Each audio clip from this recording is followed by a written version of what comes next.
Pouvez-vous vous présenter en quelques mots? Bonjour, donc Bruno Sorin, j'étais président du club d'échecs de 1997 à 2010.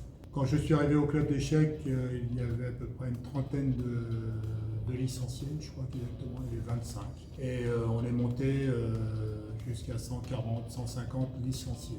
On avait une équipe en régional et donc après on a eu une équipe jeune. C'est celle-ci d'ailleurs qui nous a motivés pour donner un grand essor au club d'échecs de Sautron, qui a été un des plus grands clubs de France.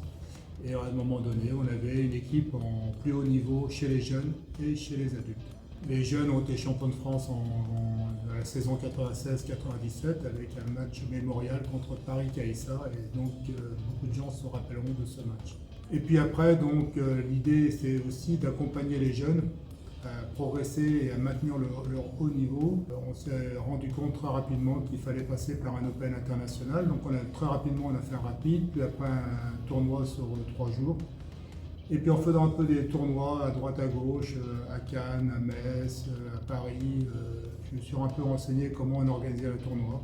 Et on a eu la chance de rencontrer le président directeur de Road France, et on est parti en 2000 sur un tournoi international et qui avait une grosse dotation et qui a permis de donner aussi une grande visibilité à la commune et permettre à nos jeunes et à nos joueurs adultes aussi de pouvoir jouer localement sans engager de grandes dépenses. Qu'est-ce qui a permis au club d'échecs de Sautron de prendre une telle ampleur? Il y a quatre piliers, on va dire. Il y a donc effectivement avoir des joueurs, avoir des jeunes de haut niveau, ça on l'a vu, une génération exceptionnelle. Avoir des parents qui accompagnent, ça effectivement, les parents ont vraiment accompagné fortement leurs enfants. Avoir une municipalité qui accompagne le projet, ça on l'avait avec M. Claude Bretéché, qui était maire de Sautron à l'époque. Et enfin, avoir un entraîneur.